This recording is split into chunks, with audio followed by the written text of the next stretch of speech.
present button, and then I will try to share my screen. Yes. You should be able to see it now. Okay, perfect. The slides might be in Dutch. I'm not fully sure. Yeah, but I'll explain in English. So today we're going to talk about the balance between exercising and activity in general and rest. Now first off, we have to start with this module. It's called the principle of supercompensation, or the model of supercompensation. Now, this looks very fancy, but so let me explain you what happens over time. So let's say, can you see my mouse, by the way? Yep. Perfect. So right here, this is where you do a workout, right? During your workout, it says here too, training. When you do your workout, your level of competence and your ability to perform goes down, which is why if you try to lift a weight and at the end of the workout, that weight will become, it'll feel heavier, right? Because you broke down fibers. You're basically kind of destroying your body in a good way. But that's why you're at the end of the workout, you are not as strong, not as fast anymore, and that's normal. Um, if you were to gain during a workout, then you just do a marathon, you just keep running, and you get better and better all the time. So that's obviously not how it works. So here, around this mark here, you stop training. You stop your workout, and then the recovery phase starts, right? Now, this will go into, in another slide, we'll go over this. This obviously depends on things like sleep, things like nutrition, things like how heavy your workout was as well, because the deeper you go here, the more you have to recover, of course. And if you only take a slight dip, you need less recovery time. Stress is also a factor, but we'll go into that later. It says here too, performance. And then so this is your baseline, right? This point here is as high as this point. Now, if you time it optimally, you'll get this zone, which is the supercompensation zone. Your body will say like, hey, I did this workout last time and it was pretty hard. So better make my body a little stronger. So next time I do it, I'm adapted to it. So this is the zone of supercompensation. And if you time this correctly, you will get stronger. And the goal is that's in the next slide, to do a workout here or at least somewhere on this curve. So you then again go down and then you go up again, but that's for next slide. And this is the where you, after, if you wait too long, you will get weaker again, because your body's like, oh, okay, so I had this thing and then I got stronger, but it turns out it's not really needed because this workout or this stimulus is not like frequent enough, so I will just go back to my baseline level. And if you wait even longer, you will go down even more again, to not as rapid, but more probably like this. More you will, like, that's what you get when you don't work out at all. You obviously don't stay at the same level. You go down slightly, slightly, slightly. Yeah. So this looks very complicated, but it's actually not. So this again is your baseline level, and here, so we had the workout, right? Start training. You do your workout, you get weaker, you go up. This is the supercompensation zone again. If you time it well, you do your workout here, you will go down, and then you will go up again. And you see that this peak is higher than this one, which is why you have this dotted line where you go up. If you train again too fast, like you see, I'm not fully recovered here. I'm in that red zone. I don't fully recover to my starting level I had before. I go down again, and then I go up again. I go too fast. I go down again. I go up. And this is what happens when you train too frequently and do not recover too fast, which is another thing we'll go into later. That, yeah, if you train too fast, you will gradually get weaker and most probably get injured as well. Yeah. Now, important to know here, this says time. It's not just time. It's relative time, but time that is very highly influenced by stress, by sleep, by nutrition, and there's another few factors in there. Again, we'll go over those later. So this is not the same for everyone. There are Olympic athletes who can train twice a day, and then there are people who would have best results when they train twice or 3 times a week. And for sometimes that's even too much. It it depends. It all depends, but it's time relative to your own possibilities. So another important principle is the principle of progressive overload. This is a different one, but it kind of ties into it as well. So you start by doing a training session with sufficient mechanical tension. So you basically, it says like something that is tiring enough. Walking walking to your mailbox and back does not count. If you do something that's you're gonna catch your breath a little bit, you're gonna lift some weights, like something that will make it harder, and that will strain you enough so that there's a provocation of muscular and neural adaptations.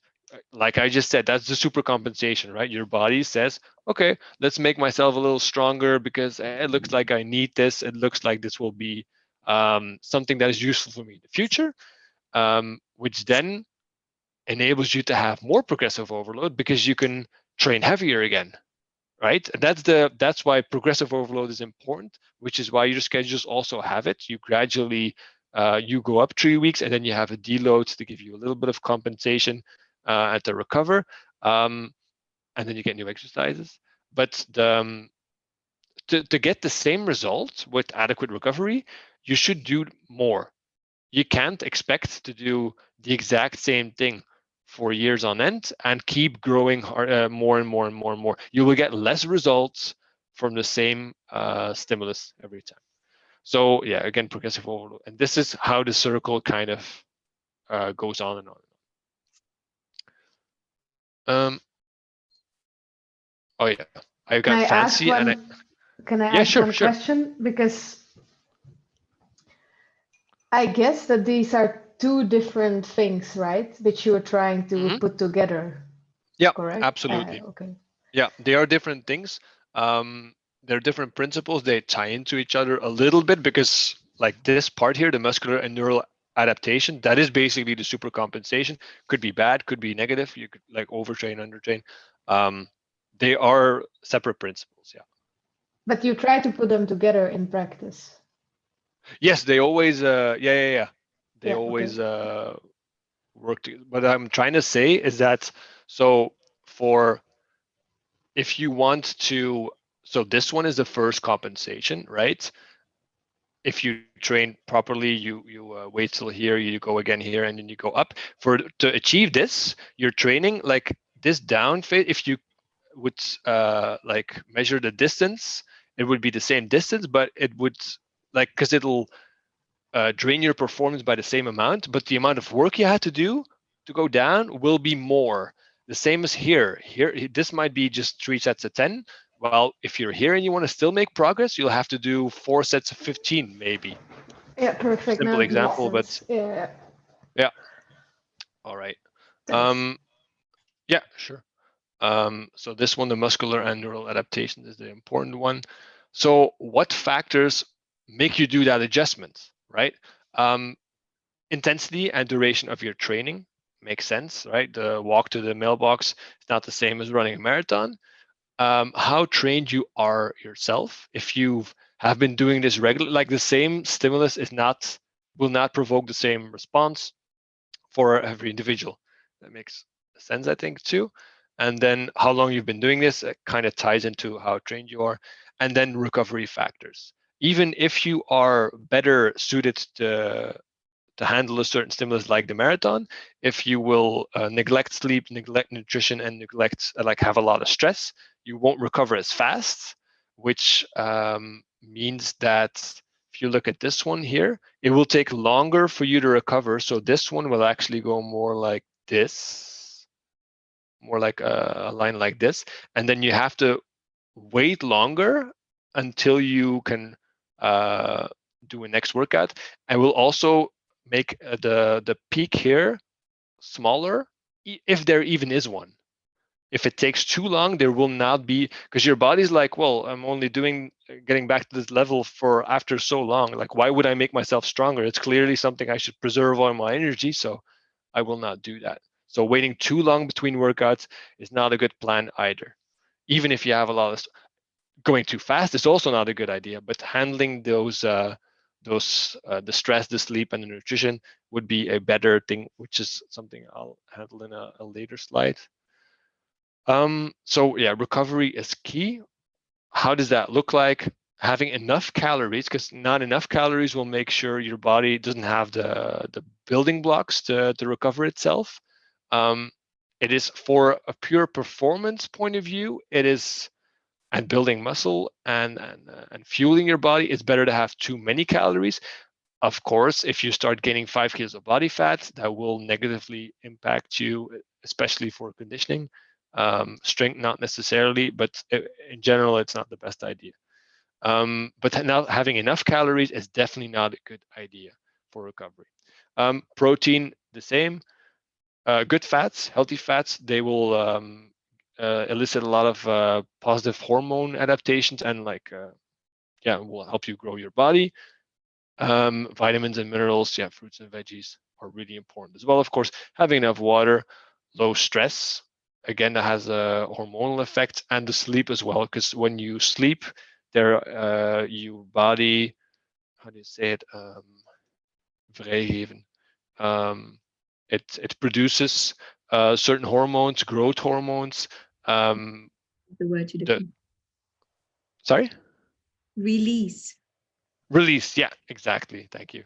And they release certain hormones that will help you grow the body, and the same hormones that are like things like testosterone and growth hormone, which are two typical hormones that are used for like the bodybuilders who want to illegally get too strong and too jacked. The same ones, but this is a normally controlled, healthy way of doing it. And yeah, and your body regulates it so it doesn't go too much. So here you have the continuum of training. So what was I going to say with this one again?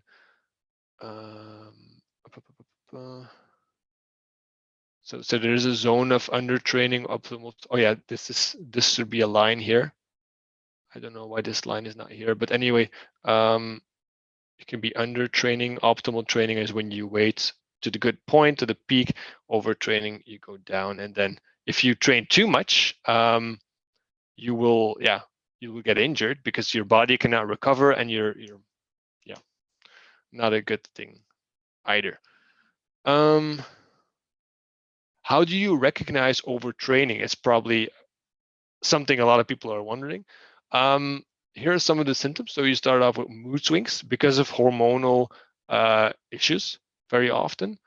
You get sick more often, which is also very, very common because your body will prioritize the workouts and the performance over its immune system. And then a logical response is that you get sick.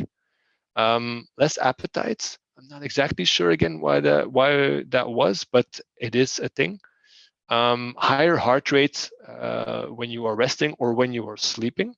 Now, this is something, I don't know how many of you have Polars or Garmins or something that you can measure, especially during sleep.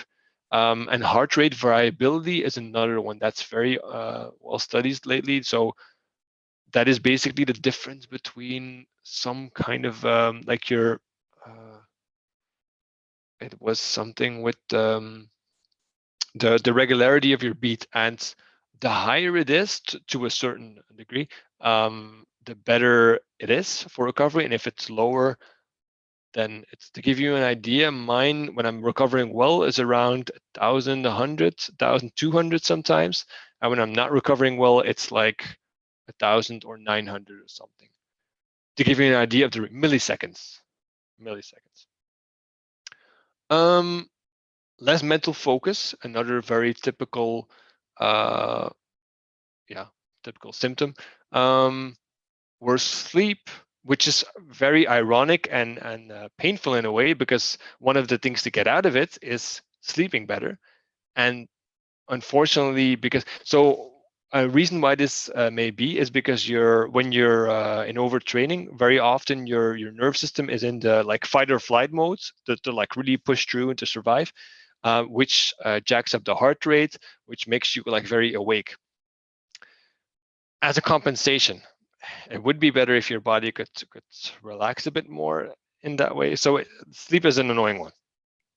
The lower libido, lower sex drive, and actually a gain in weight and a decrease in muscle mass. This can be very related to the hormones.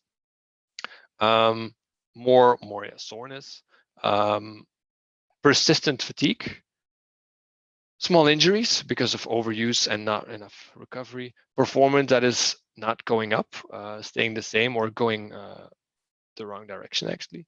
And then also less of a mood to go exercise. You don't want to go, you don't feel like it. That's a very, very typical one as well. Now, an important one before, a lot of people say they are overtrained, while in reality, the key is more you are under recovered. Most people are able to handle up to 5 workouts a week after a little bit of a buildup. But if you can't recover from them, then that is the issue. And it's not the fact that you're training too much. Training has benefits in lots of ways. It's good for your mental health, obviously for your physical health, helps you take your mind off things. But it's really good, as I probably don't need to tell you guys. But if you're not recovering from them and you want to gain a performance benefits, then there is an issue. If you're just exercising because you want to clear your head, totally fine. If you can live with the fact that if you're under recovering, that you won't get those results. If you just want to go do a workout, clear your head, totally okay. But it has a continuum. If you want to get better, you will have to focus on the recovery. So that is sleep, nutrition, and the stress. Those are the most important ones. Water is also important, of course. So it's a thin balance. So a lot of people, like I said here in the slide, so a lot of people could focus more on the recovery instead of training less. Especially like 3 should be for most people where it should be at as a minimum. Going under that, you should definitely look at recovery more than than reducing your workouts. Yeah. And then how about under training? Because that's also a thing, of course, we need to address. It's when you're under training, so you're not doing too many workouts. That could be because there's other factors like stress, like no energy, those things. What you don't want to do is go too hard too fast, because then you're just gonna, make you even more tired, right? And then the problem is not going to change. So you really want to start small steps, and that could be adding a daily walk. It could be doing a 4-minute. We have a Tabata challenge running right now. That could be one. Like, you don't want to go all out too fast. You're just going to kill your reserves. You're going to go too hard. So lower intensity and a shorter duration, of course, and try to get your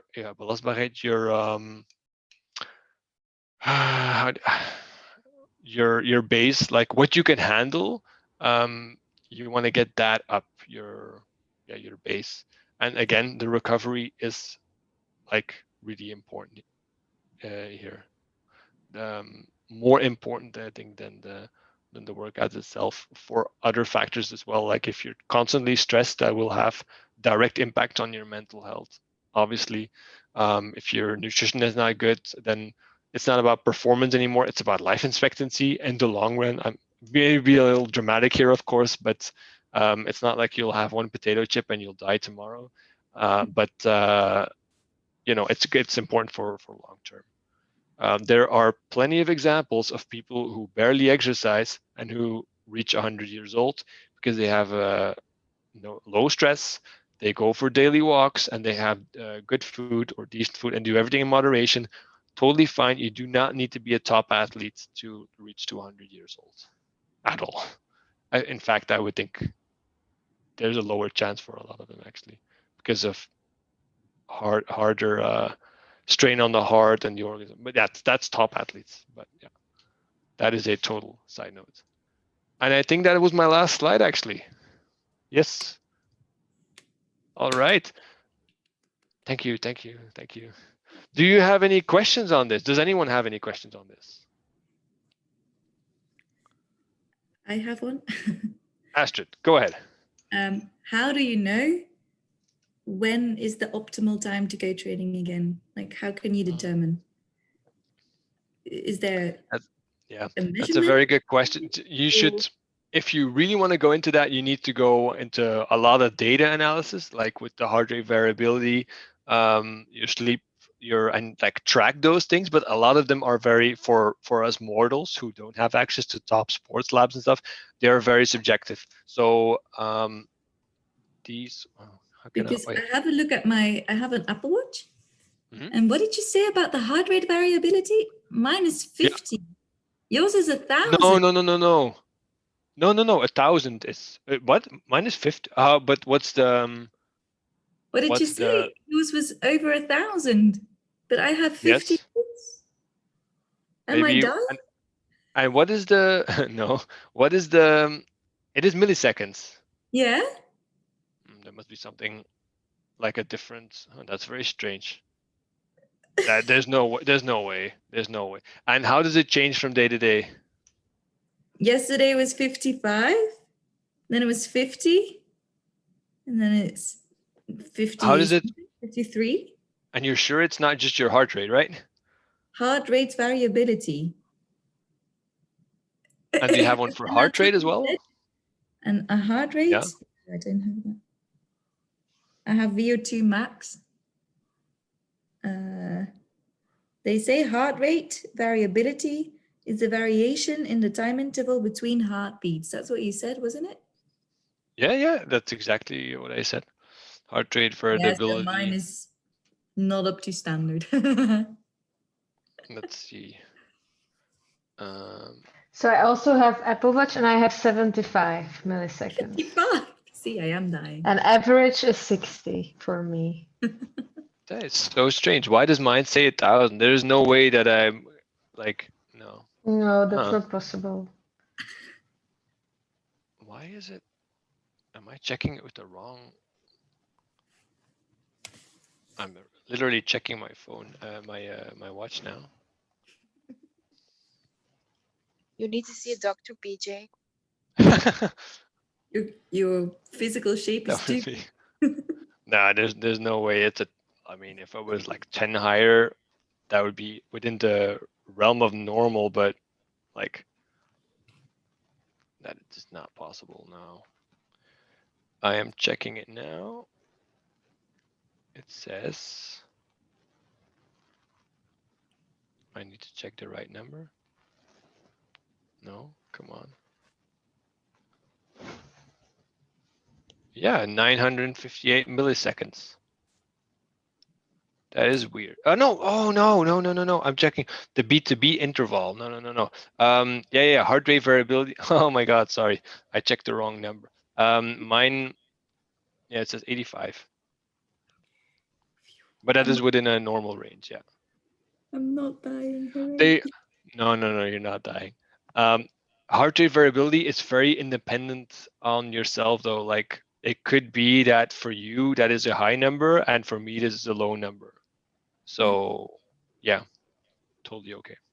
But like, because now we recognize, like this slide says when you're overtraining, but I'm just wondering like what the optimal rest moment is, recovery moment.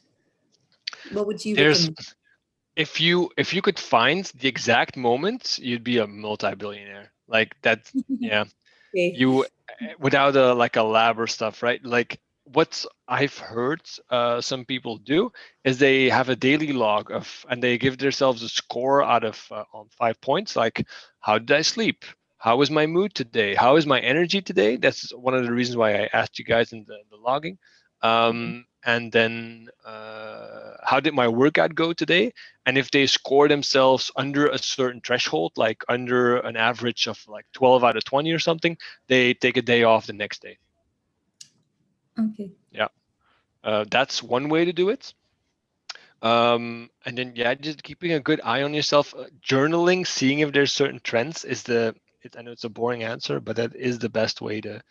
There is no exact moment where you can say like this is my peak time to go train.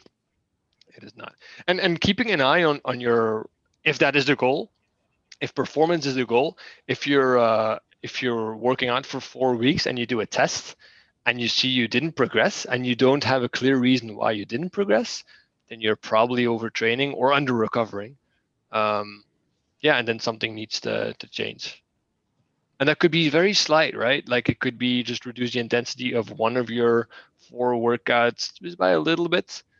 Yeah, that could be enough. Or the other way around. But it's overtraining is a bigger problem than undertraining for sure. Because in undertraining, you'll still make some progress. You'll just make less than you could have. If it's not extreme, right? I'm not talking about one workout every 2 weeks. I'm talking about 2.5 on average out of in a week for someone who's in a normal level. Is going to be, you're going to get better results with that than with if you're the same level of at the same level of fitness with doing 6. Because that will be too much if you both have the same capacity, right? For other people, I've been training 4 or 5 times a week for years now. For me, this is the normal. If I would do 3, I'd probably, regress. Pretty sure. If I would do 7, I would probably crash. Pretty sure.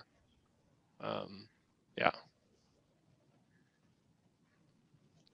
I just feel like for like normal person, not a professional athlete, the undertraining is, or at least for me, is really a problem, because I often go to that mood like, okay, I don't feel that good, like I had a difficult day at work, and then I feel like my energy is low, but actually it's just like the mental state rather than the energy itself. So then I say, okay, I skip the training, but then if I have like 3 days rest or 2 days rest even, and then the third day I work out, I feel like the progress is much lower than, because I kind of have to start again. And you can easily see it, for example, with running. If you skip a week of running, for example, or even few days, you just go back to.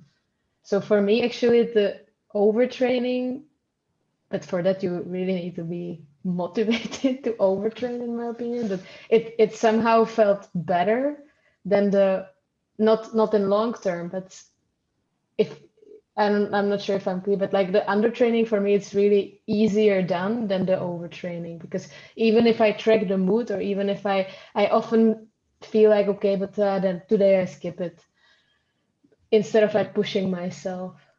A simple test for that for you could be if you try to do just 5 minutes of the workout, and if you feel better afterwards, then it's definitely an undertraining thing. But if you already know it, it's highly probably an undertraining thing. Undertraining is easier to recognize than overtraining, that's for sure. Because 4 days of not training, for example, is it's going to be towards undertraining. They can sometimes coincide a bit when you go from like doing workouts for 7 days in a row and then you totally crash, and then you go but then I wouldn't call it undertraining, then I would call it recovery. Because if you would go like down, and here you decide I'm just going to recover and do nothing anymore, then you're going to get, that's the fastest way of getting back there, right? Yeah, so then it is a combination of overtraining and then the undertraining that will get you back to a starting level. Yeah, I just thought this was really, really interesting, and it comes at exactly the right time for me, this presentation. So it's an important one so Astrid's going to do a marathon in somewhere in September, October, I forgot. September. 11th of September. So from next week, 20 weeks.